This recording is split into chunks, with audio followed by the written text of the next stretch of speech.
Box भी आज मैंने रिमूव कर दिया ताकि रैटलिंग का सोर्स पता चले। मुझे लगता है ये है बेसिकली, वहाँ से तो आवाज़ कोई नहीं आ रही, ये इधर पड़ा होता है, मोस्ट प्रॉब्ली आवाज़ इसी की है।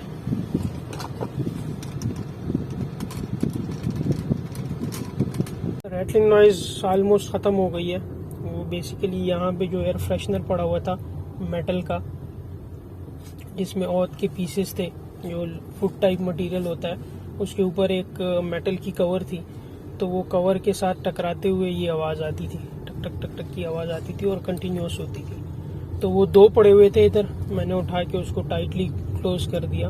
उसमें फोम वगैरह रख के सीट पे पड़े हुए हैं, लेकिन वो चूँकि फोम मटेरियल वगैरह रख दिया तो उसमें से अभी आवाज़ नहीं आ रही। बेसिकली यहाँ से ही आवाज़ थी।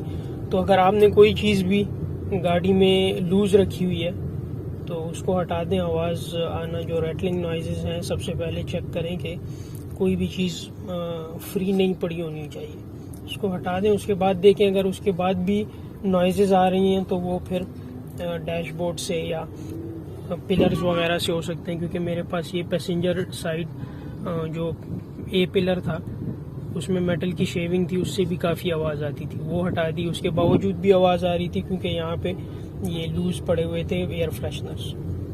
तो now the problem has been resolve. और बाकी सब मुझे कहते थे कि हमारी गाड़ी में कोई आवाज़ नहीं है, लेकिन मुझे फील होता था और काफ़ी और लोगों ने भी चूँकि ये इशू रेज़ किया था कि बहुत ज़्यादा नॉइज़ आती है, तो मैं कॉशियस था और मुझे था कि यार वाकई होगी।